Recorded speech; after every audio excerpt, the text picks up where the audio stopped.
On this episode, we talk about Cesaro in the main event, people overthinking wrestling, name changes, expectations going into the Elimination Chamber, and who is in our wrestling Mount Rushmore. All of this and more now on Byte That.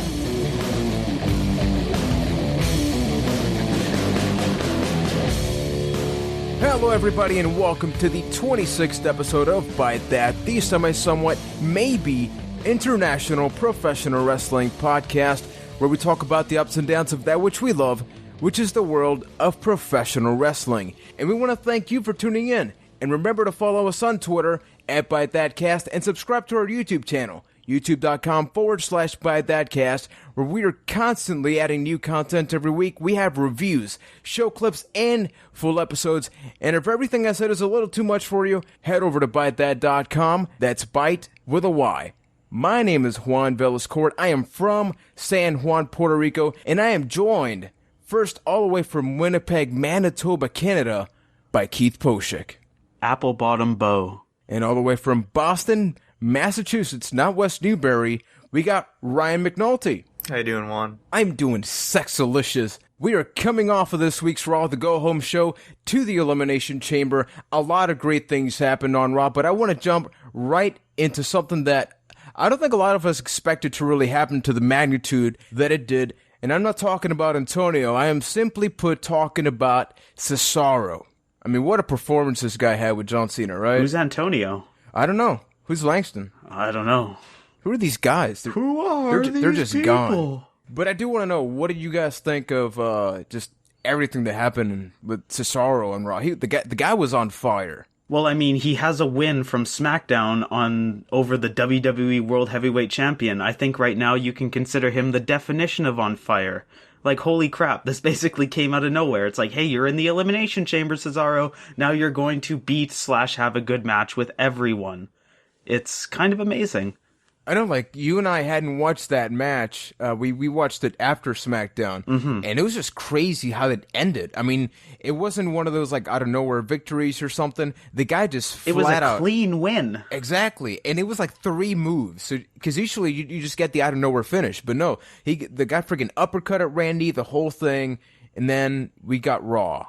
Yeah, so overall, Cesaro has just had a great week, or at least since SmackDown. But I just really like that, even though we know Cesaro probably isn't gonna go on and win the title at Elimination Chamber or anything like that, they're giving him a spotlight to really showcase himself, especially these last 2 weeks, and he's excelled.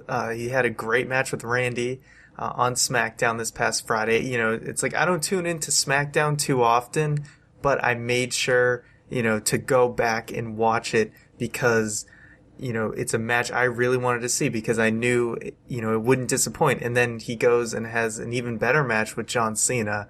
So I think he's really proven himself, and I'm just glad he's been given the opportunity. And that actually goes a long way, because think about the fact that we've openly said we don't always watch SmackDown.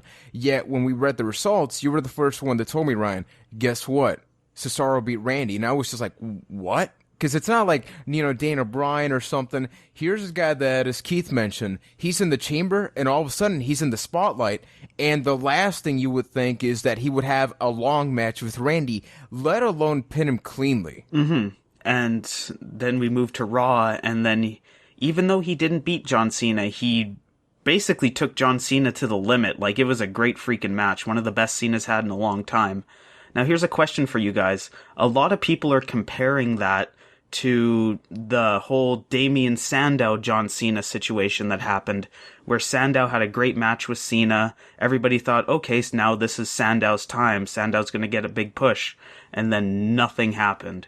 Do you think the same situation is going to happen with Cesaro, or? I don't think it's going to happen, because with Sandow, I think he has a pretty good character, although at this point, what character does Sandow really have? And his wrestling was pretty basic. It's not bad, but Cesaro, whenever you see the guy in the ring, I mean, think about the match he had with Dana Bryan. He just excels ridiculously with his feat of strength and all that. So I think it's a similar beginning, which is just like, let's just put him with Cena. Cena wins, and let's see what happens. But by the end of that match, we were talking during Raw, and I just had to say, like, both guys just looked amazing. Nobody lost that match. I don't care who won or lost, just both came out as winners. And I think you can also just see that WWE has more confidence in Cesaro. Although it doesn't always seem like it, it does appear that if you kind of look back that they've sort of been steadily pushing Cesaro along slowly, and they've usually been giving him those opportunities to really show off his strength and his abilities. And, they sent, it goes down to NXT and he tears it up and has, match of the year candidates. So I think, Cesaro, and just one thing easy is he's just more over. That big swing is really over with the crowd. Sandow has not reached that level of overness that Cesaro's at. So I'm more confident that he's not going to fall off the map. And I think he's just too impressive to ignore. So do you think they separate him from Coulter? Because that would break my heart. And I'd love to see him and Zeb move up and then they dump Jack Swagger. Sorry, Jack, but yeah. I think eventually you could probably get a face turn for Cesaro because he's got a few moves in his arsenal that are really impressive that I'm sure he's saving for a babyface run. So it wouldn't surprise me if he broke away at some point, and, flipped his moveset a little bit, does some even more flashy moves, and, this guy could be, a pretty big deal. I could actually make the argument that the team of Cesaro and Zeb Coulter could be amazingly over. I mean, think about when we had the Raw where Zeb Coulter came out with those signs, like the best defense is offense. He's hilarious. Yeah. Given the proper scenario, and when Cesaro lost, he did that blasphemy, the face. Now apply that to Cesaro. He can easily have the argument of, hey, guess what? We are talking about America. America finally accepted one of my men. He is a foreigner, but he came in and he is living the American dream. He can almost be it's going to sound weird, but the new Jimmy Hart type of character where it's America, number one, and it could work. Because I don't think, as much as I love Cesaro, the one part that I think he does need work is on the mic. So by having Zeb, maybe you get rid of him after a while, but by having Zeb in his corner, I think he's the total package, and not Lex Luger. And I agree that, if you're going to have Cesaro as, a main heel on the roster or something, then Zeb is definitely a guy you still want to keep around him because he's really good. He's a really good heat magnet. And, he's got the great mic work, which is the one thing that, even though Cesaro is really not that bad, Zeb obviously is going to take you further on the mic. Mm-hmm. I kind of have to agree with Juan on this one. You made a really good point about how, even right now, Zeb Coulter is kind of in this gray area where, yeah, he's a heel, but he gets cheered. How many people are doing a We the People along with him every single week and then marking out for the signs and stuff? Even though they're heel now, the transition to face wouldn't be that crazy from what they're doing right now. It's kind of, I don't know, Zeb's gimmick is not very babyface. People get into it because people, they want to cheer for Cesaro, and so they'll do the We the People chant, and people just like to chant things. If you have a catchphrase, people chant it because it's fun. I don't think it's because people are really concerned about immigration in America in the way that Zeb touts about it. Kind of going back to what Keith mentioned at the beginning, what would happen with Swagger? Will we see a Cesaro Swagger feud? Because obviously the seeds are being planted, but I don't know if it's going to happen. Maybe it's a way to get Cesaro WrestleMania match at the Elimination Chamber this weekend. It's going to be Swagger versus Langston or Big E or whatever he's called now. So maybe they give the title to Swagger, and that sets up the Jack Swagger Cesaro match, which gives Cesaro a title at WrestleMania, and that's kind of the start of the momentum. And it adds credibility to the Intercontinental title for the 1,000th time. I honestly just see Swagger kind of falling off the wayside because you have, you see the Real Americans tag team and they both do really work well together. But I honestly see just kind of Swagger falling off and being cast aside, and Zeb just continues on with Cesaro. I don't really see Because Cesaro should probably stay as a heel, although, as I said before, the babyface thing can work. But if they feud, is Swagger going to be the babyface? And also, I don't really see Big E. Big E's, they seem like they're kind of going with him for a while. He seems like a long-term thing. So I don't really see him dropping the belt anytime soon. At least for me, I've always seen the Real Americans as a transitional period for Cesaro, because honestly, I've never really been a big fan of Swagger, but that's just for me. So this opportunity is just a way of having Cesaro be on TV, and Sepp Coulter deserves a lot of credit, because we are talking a lot about Sepp Coulter, but if it wasn't for him, I don't think we'd be seeing Cesaro in the spot he is right now. Agreed. Coulter kind of fills in the holes of where Cesaro is weaker. But just a quick side note, things I learned from Jack Swagger this week. If you screw up in the WWE, it takes you almost exactly a year before they'll start having faith in you again. And then they'll probably go nowhere with him. I do want to get some quick comments, though.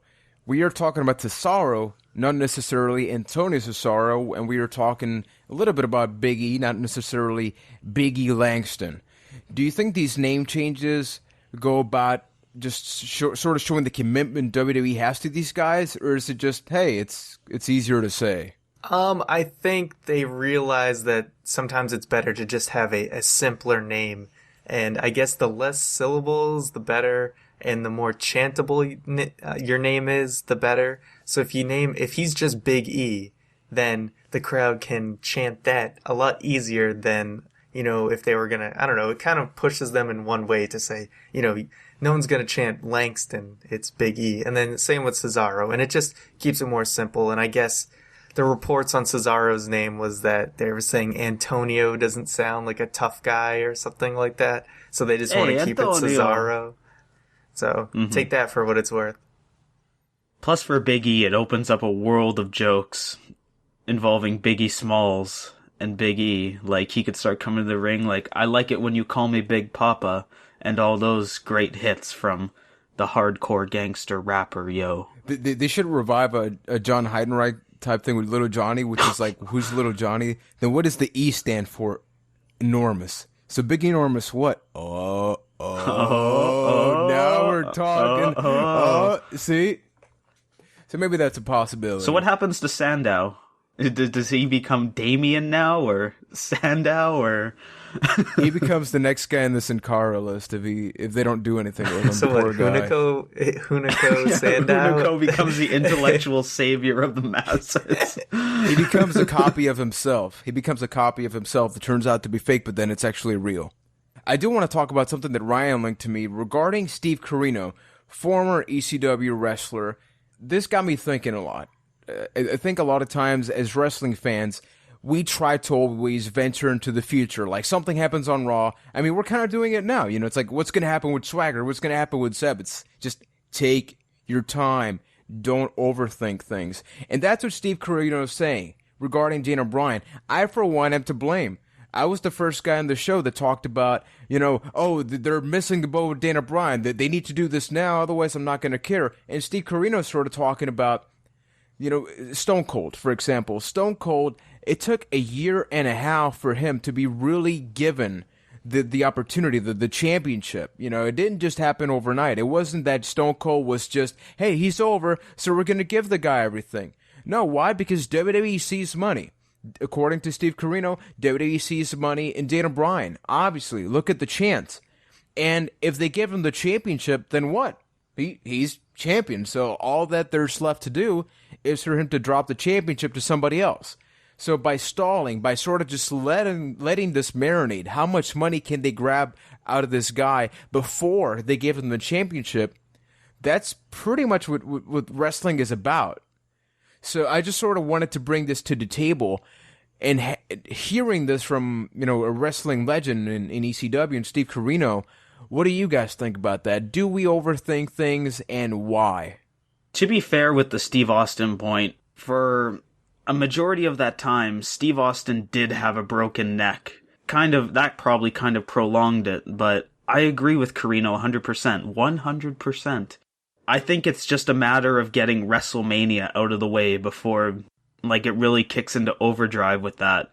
Like, WrestleMania is what it is at this point. It's probably going to be Batista versus Randy Orton. Get that out of the way and then start going to the Daniel Bryan thing. And then maybe have, like, a summer of Bryan. And then maybe Bryan has this long title reign that everybody loves. And it's great. And the Yes Movement wins and fun. I mean, I agree with his comments as well, because once Bryan wins the title, then it's like, is it over? Like, what happens? You know, like, you know, they're going to lose a lot of momentum the second he wins it, which is why I think it's good that they are waiting. But, you know, it's frustrating for us because it seems like, oh, they're not going to, you know, it's never going to happen to Bryan. He's going to get buried or this or that. But if you think about it, because they held back at the Royal Rumble and infuriated all of us, it's only made people cry out more for Daniel Bryan. So in pissing us off, they've only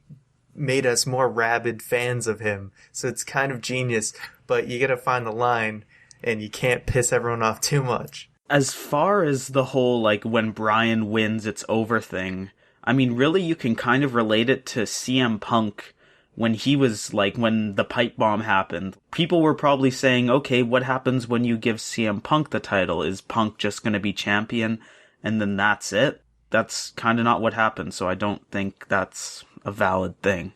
Except it is kind of what happened until he turned heel.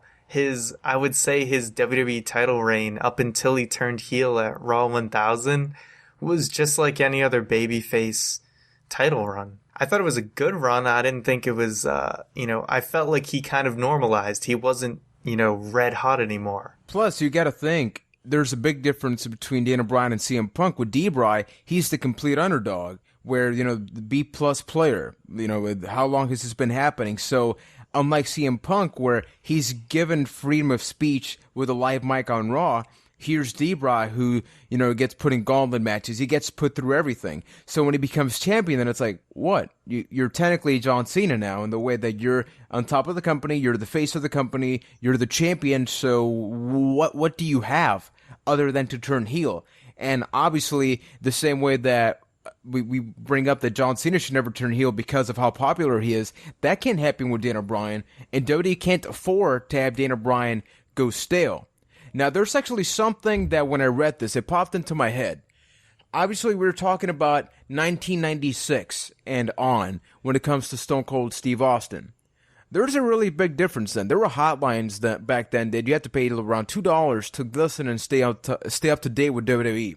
Now there's social media. It sort of made us more anxious for content. And even though we've already talked about this, applying the logic with Stone Cold and how they waited, can we apply that same logic now, considering the amount of hours of content that we have, which we brought up last week, and the fact that there's all the social media going on? I think to sum that up easily is to say that wrestling moves at a faster pace now than it did then, as in regards to everything. More shows a week, more information being available. So I think, yes, people are far more impatient in other things beyond wrestling. So that's obviously included. So you do have to move a little bit faster. Like I said, the fact that they've sort of ignored Bryan, and I'm using finger quotations, has enraged people and has made them rally behind him even more. So they really have to, they can honestly keep milking that until people are about to lose interest, and then boom. So going on that point, back when like Daniel Bryan was feuding with Randy Orton, we were already starting to feel fatigue on the whole Daniel Bryan thing, and then they kind of pushed it away, and then people wanted more and more and more. So where do you think that line is that, like, it's the perfect climax and, like, the big moment? I would like it to be WrestleMania, but SummerSlam, so it's a full year of redemption, would also work. And the thing is, yes, it did kind of fall off for a bit, because you can't just keep stringing people along. You gotta, do an aside, take people's minds off of it, and then come back to it and kind of reinvigorate things. Because if they just kept going on with the storyline and dragging it all the way to Mania or SummerSlam, people are gonna really get tired of it. So you gotta have feuds in between and different things going on. so it's not the same storyline for a straight year. I would actually compliment that. Like, I agree 568% with what Ryan just said. Oh, shit. But one thing that we sort of brought up in the past is that you compliment that. How do you avoid fatigue? It's like if the spotlight is on Daniel Bryan, right? He doesn't get the championship or something, then add layers to the bottom. You know, like right now, Titus O'Neil is taking on Darren Young at Elimination Chamber. That's nice. Even though I think that they should have done a more aggressive approach to this feud, they're doing that. Complement that bigger picture by going like, okay, people are getting fatigued, so let's incorporate these smaller storylines. Not just getting people over. It's not the same thing, but sort of sidetrack them a little bit with other things. Maybe that's just me. No, I agree. I think that's part of the reason why the Attitude Era was so successful, is because you did have the whole Austin McMahon thing. But while you had that over here, you had The Rock and Mankind beating the living crap out of each other. And while that was over there, you had the Hardy Boys and Edge and Christian beating the crap out of each other for fun things. And while you had all that, you had the Big Boss Man killing someone's dog and feeding it to them as rice. You had a little bit of everything. And it kind of complemented it because you had so many reasons to watch wrestling. You could come for so many different angles. Wow. I'm saying impressive. A lot of sexual things today. Inadvertently, a lot of sexual things today. Yeah, I'm really proud of you, Keith. I just want to point that out. No, but you hit the nail on the head, because as we were sort of talking, you know, we've been watching a little bit Attitude Era and all that, and a lot of times the focus was never in the matches. It was like guy A is taking on guy B, but then there's just all this crazy shit happening that sort of kept you paying attention, even if it was crap. Honestly, I think you look back at the Attitude Era, and a lot of that stuff was pretty bad, but there was so much happening that, like, this happened, oh, next segment, I don't have time to think about this thing. And now we sort of need to have that, not to that extent, but maybe like Ruthless Aggression Era type thing. Well, what I was talking to Keith about when we were watching our that Reddit stream that was playing St. Valentine's Day Massacre, as well as some other Saturday Attitude Night Era stream things. Available every Saturday. This weekend will be One Night Stand 2005. If you'd like to come watch it with us, check it out. It runs roughly around 5 p.m. Central, and it'll be a fun old time. Cheap plug. Anyway. Back to your regularly scheduled program. So we were while we were watching this, we were kind of discussing how even though some of these feuds were garbage, I mean the whole eating a dog thing, it seemed like they cared. That was the point. And now, obviously, and for the better in a lot of ways, the focus of today's wrestling is more on the wrestling, which is good. I think for these certain feuds, it would be nice if there was a little more to it. The ridiculous story, Val Venus is banging Ken Shamrock's sister. You know what? It's still, even though it was really cheesy and ridiculous, it seemed like they cared, and they even brought in someone to play his sister for the role. Like, you could tell that there was effort there, even if it was cheesy. But even back then, when you had all those dumb things, you still had programs that emphasized wrestling. Like the whole trifecta feud between the Hardys, the Dudleys, and Edge and Christian. Like, there really wasn't all that much story behind it besides those characters interacting with each other. It was all about having great matches. So I think there is a place for both of them. Well, to be fair, as much as I love the Edge and Christian TLC's match, Edge, Christian, Dudley Boys, the wrestling, it was more like the car accident focus. It was just complete mayhem. Wrestling. I challenge you to go back and watch a bunch of those matches. Especially between the Hardys and Edge and Christian. Well, I mean, I think you'd be surprised. So I think the moral of the story is we can't overthink things. And speaking of not overthinking things, I think it's time for this week's Tweet of the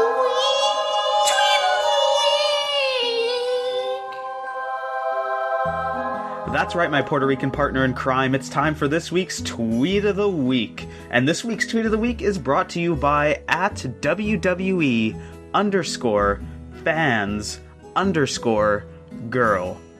It's a nice quote from wrestling's past, while we're talking all about wrestling's past, and from one of wrestling's greats. It goes as follows. Listen, I'm going him an egg. You've got me a new fear rinse. I'm sailing into your dumb redneck ass. I'm hungry. From Scott Steiner. This has been this week's Tweet of the week.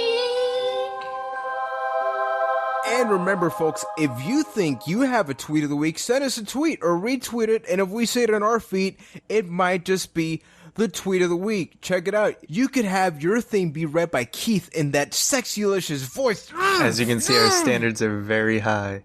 very high. Absolutely. Scott Steiner high. Huh? Now it's time for some breaking news, folks. We have some really, really cool stuff in store for you from here all the way to WrestleMania, called WrestleMania Overload. That's right, folks. What do we got next week? We have the launch of the WWE Network. We have the biggest, possibly biggest Raw of all time. And beginning on February 25th, we will be covering the WWE Network. We are going to have weekly content, top 10 WrestleMania moments, WrestleMania reviews from the past. We're going to talk about the Scooby-Doo movie. Really? Yes, we are right here on the podcast. Check out youtube.com/BuyThatCast for all this stuff. And guess what? Ryan is going to get his own report about the Total Divas. Ryan, just think about this, talking about females and Summer Rae and Nikki Bella and Brie and like fake boobies and all. It's like, what's going on? Check that out over at youtube.com/BuyThatCast. And we are back, and you know what? We have the last official pay-per-view only event, Elimination Chamber, after the WWE Network. It all goes down from here, because you just pay $10 a month and you get everything. Brap! We're going to get absolutely everything, but now we are headed over to the Elimination Chamber. We came off a pretty good Raw. I'm pumped for the Chamber. What do you guys think? Is it going to be a great pay-per-view? Is it going to be an awful pay-per-view? Do you think the WWE really sold you on that pay-per-view? As long as the Shield versus the Wyatts is good, I don't care how the rest of the pay-per-view is. I just want that match in my want hole so hard. I just hope that all 6 of them just go to war and beat the crap out of each other, and it's just brutal and violent and vulgar, and yes, I want it. And I'm pretty excited for the Elimination Chamber. How are you, Ryan? I can't wait to see the pay-per-view. Yes, I am looking forward to it. Yes, Shield versus Wyatts. Really looking forward to that. Should be awesome. Really looking forward to the Elimination Chamber. Honestly, the one thing I'm looking forward to most in the Chamber match itself is what Cesaro's gonna do. That's 100% how I feel. In the rest of the card, doesn't look too bad either. We got, New Age Outlaws versus the Usos. Really hoping to see the Usos pick up the tag belts there.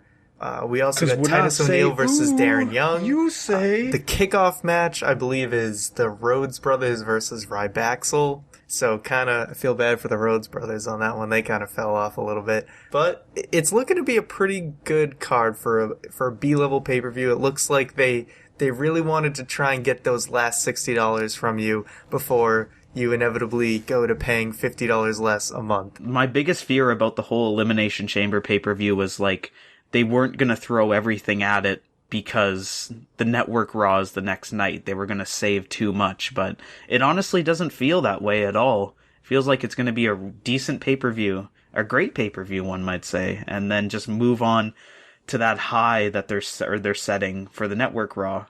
Could be a great week in wrestling, guys. No, honestly, I think they're doing way better than any of us thought they were going to do for the pay-per-view. And even though I think it's going to be a traditional pay-per-view where you can't wait to watch Raw, I mean, I don't know about you guys, my excitement is off the chain for Raw.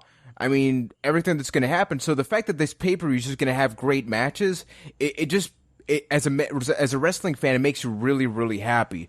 Now, one thing I actually want to talk about, I sort of brought it up, Titus O'Neil. We didn't talk about this when we were talking about Raw, but that segment, that promo that he cut backstage with Renee Young, I thought it was great, and it was way better than it probably should have been, and it's a shame that the people pretty much didn't react. There was dead silent in that arena. But did that promo do anything for you to get you excited for his match against Darren Young? Not for the match, no. In complete honesty, I feel like it's going to be a throwaway match where Darren Young goes to the JTG land.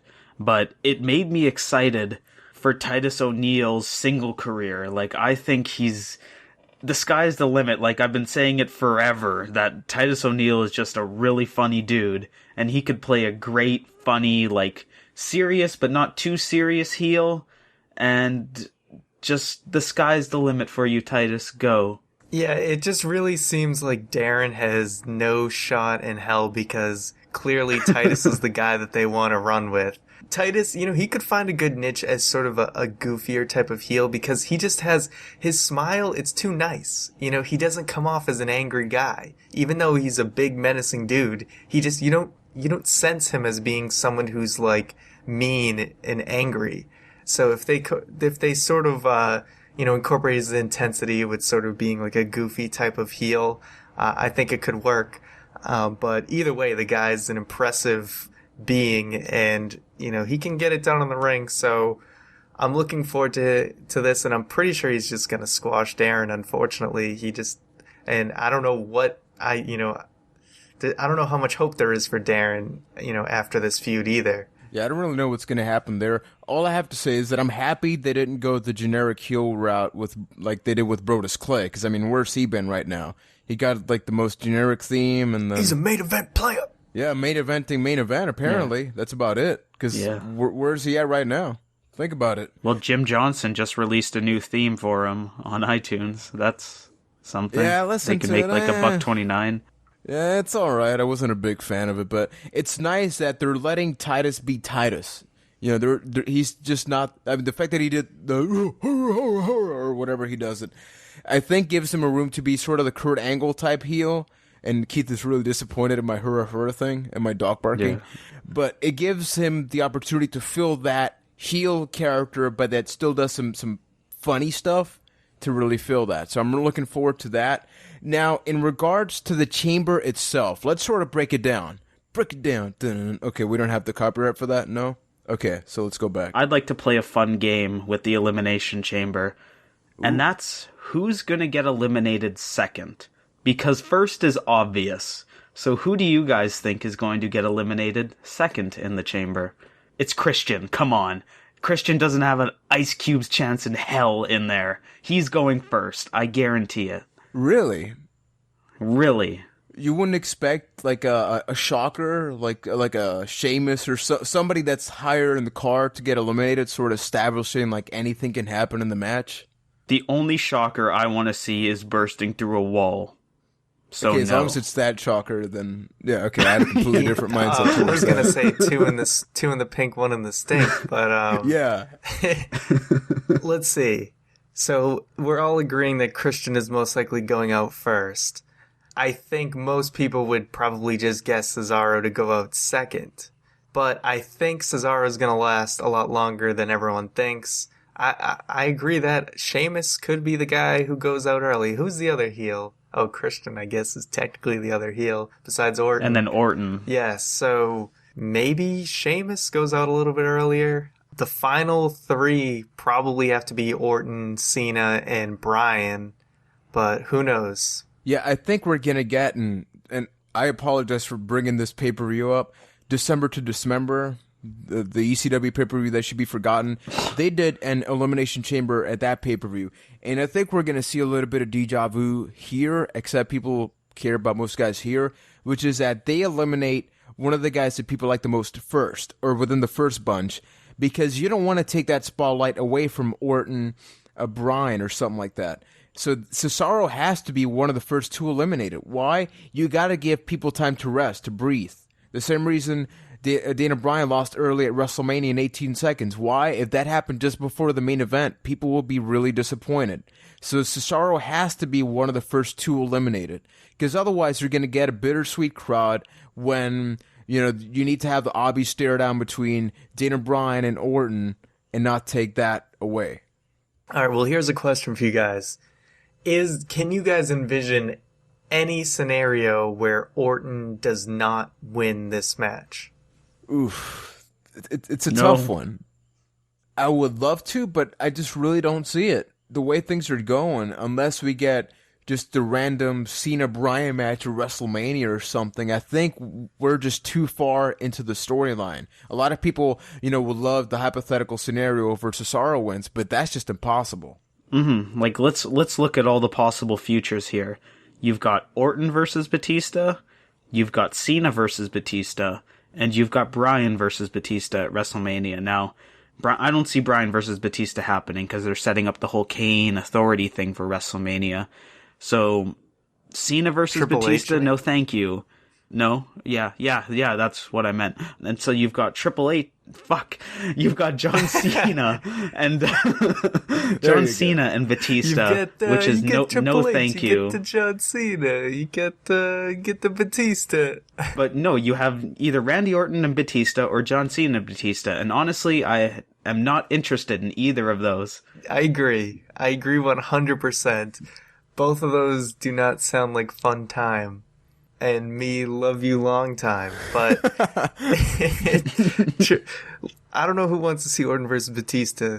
I think the crowd is just going to take a simultaneous shit when that match happens.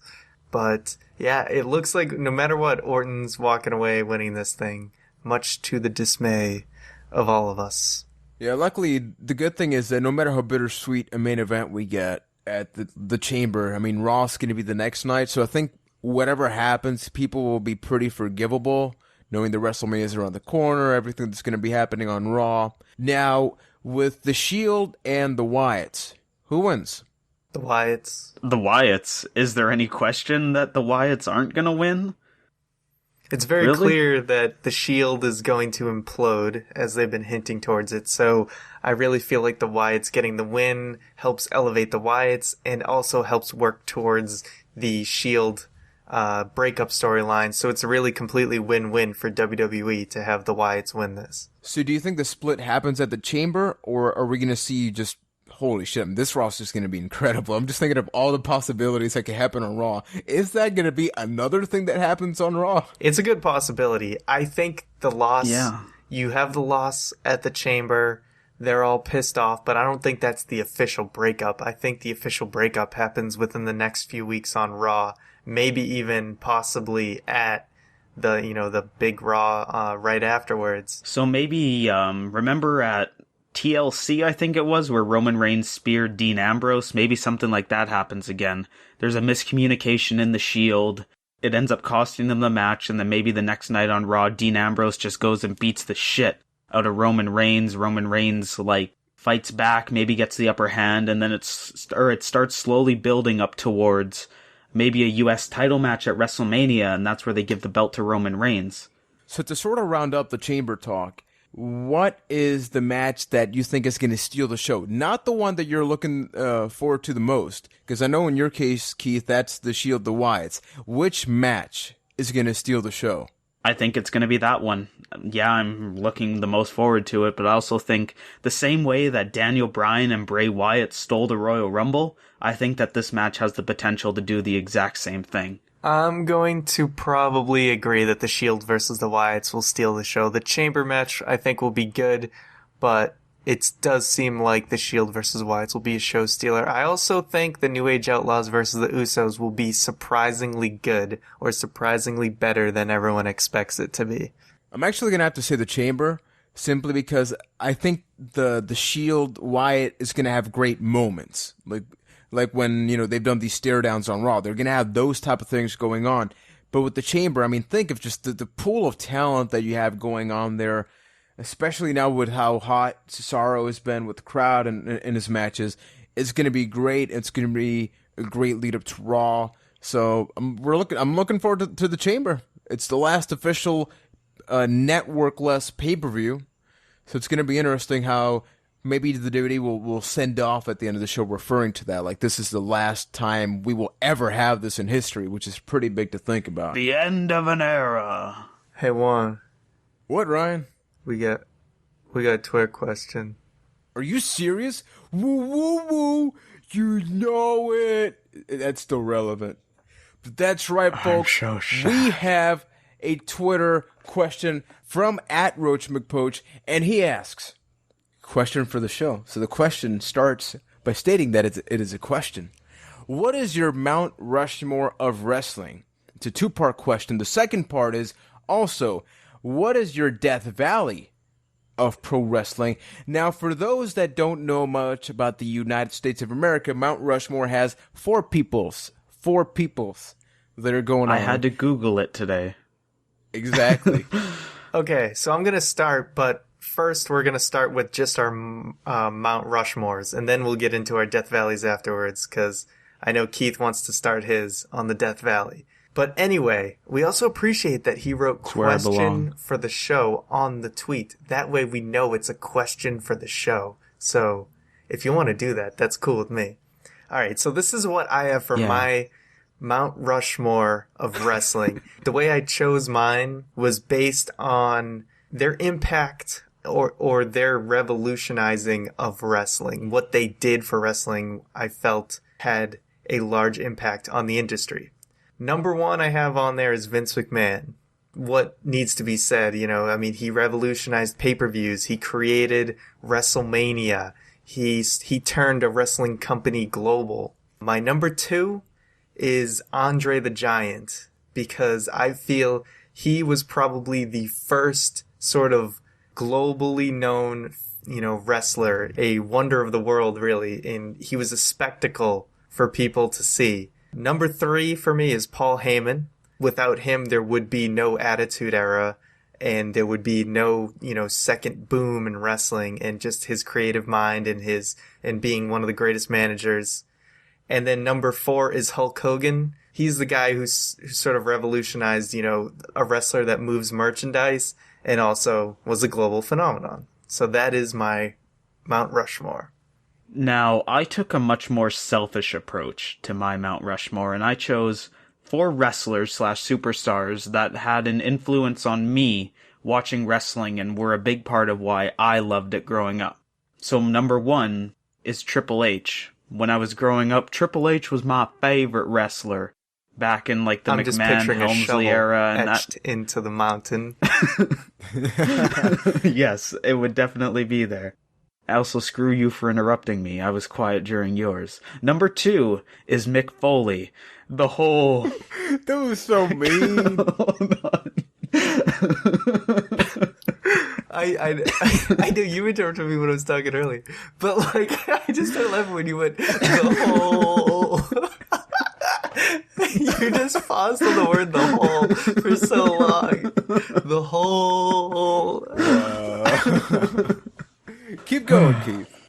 Number 2, Mick Foley. The whole 3 faces of Foley from, during the Attitude Era. I love Cactus Jack. I love Mankind. Dude Love is probably the greatest character of all time as far as I'm concerned. Would and 3 just, faces be on the mountain? No, it would just be Mick Foley's sexy face. Maybe, part of the face would be Mankind. The middle of the face would be Cactus Jack. So I guess just Mick Foley. And then the third spot would have a cool little tie-dye bandana on it. It'd be a ton of work. It's my Mount Rushmore. Screw it. Number 3, Randy Orton. Whoa. Now, not the Randy Orton of these days, but I'm talking more of 2003 to 2004 Randy Orton, the greatness, the legend killer Randy Orton. Back then, I freaking loved that. I thought he was the coolest shit, and even when he started to move into crazy IED Randy Orton, I just thought it was so cool. I love Randy Orton. It broke my heart to see what he has become. It's like he pooped on my Mount Rushmore's bag, I guess. And number 4 is CM Punk. Since 2002, CM Punk has been another one of my favorite wrestlers. I've been following him since his feud with Raven in Ring of Honor and just trying to consume as much Punk as I could. And then I was like a happy little child again when he got brought to the WWE, and just loving Punk the whole way. Then Punk exploded. The whole Summer of Punk happened, and I was just a full supporter the whole time. And that's why he deserves a place on my Mount Rushmore. See, for me, I was thinking about the question, and it sort of led to me, which people have made pro wrestling stay relevant or transcended it or help it become what it is today? So number 1, like Ryan, I had to go with Vince McMahon. I mean, the guy behind the scenes, on camera, the guy revolutionized sports entertainment. We've heard that countless times, but it's the fact. It's a fact that he was the most hated bad guy He was yet backstage, he's thinking, how can I make this company bigger, better, global? So for that, I had to choose Vince. Then my list goes over to Hulk Hogan. I'm not even a Hulk Hogan fan, but if it wasn't for Hulk Hogan, we wouldn't get the Andre Hogan body slam moment. We wouldn't get a lot of moments that made wrestling cool. And he's a guy that wasn't just popular in the WWE, he was popular in WCW, he was popular worldwide. Then my list takes a bit of a different turn. I was thinking of Stone Cold for number 3, but I ended up with going with The Rock. Why?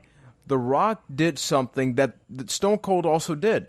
The Rock started at the very bottom.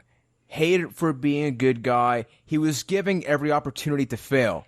Transformed into the Nation of Domination. Rocky Maivia, The Rock, everything changed. You look at The Rock's career and you have to respect the guy, and look where he's at now. Now, maybe he abandoned wrestling a little bit, but you have to respect everything he did and sort of changing, transforming his character. Think about Rocky Maivia, NOD, the corporate champion, the people's champion, Hollywood Rock, then coming back, and every time it works. Somehow it works, so for that, he's got to be in there. And the last one, I got to go with John Cena if I go with The Rock. Why? Look at John Cena, breaking Make-A-Wish records. He is the guy that is committed completely to that company, and whether we say that John Cena takes too much of the spotlight or not, the fact of the matter is, he makes wrestling stay relevant. You know, hopefully in 10 years, I'll say Daniel Bryan is replacing Cena in my Mount Rushmore. But for right now, you got to go. When you think of WWE, really, who do you think about? John Cena. Whether you like the guy or you hate him, it's the guy with the "you can't see me" thing. And for that is my Mount Rushmore. So I'm actually happy that we sort of got some different things. I was worried that we were going to have like the same 4 guys, so it's really nice to see like Keith's personal perspective. Ryan got like a mixed bag between one and the other, and then I sort of just went all corporate. With that being said, now let's sort of, Keith, I'm going to borrow that bag, and I'm going to pull out what's in that bag and name that Death Valley. I bet you will. Oh, yeah. Oh, my God, I didn't wear gloves. Okay, now with the Death Valley. Oh, for people that don't know, Death Valley, I guess, is for worst of the worst. We were saying the best of the best, yeah. And this is the worst of the worst. Don't know if we established that, so now you know. Now, my Death Valley is 100% irrational. I don't actually fully understand why he's there, but it's reserved for one person. That man, he had about a roughly a 5-6 week run on ECW, and his name was Ricky Ortiz.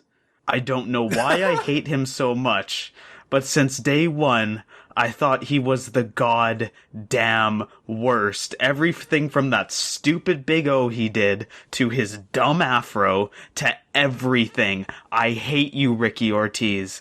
I think you belong in Death Valley. And for that reason, if you ask me a year's time, I believe CJ Parker is going to be right there beside him. Because Jesus Christ, I hate CJ Parker. And that has been this week's Keith Death Valley of the Week.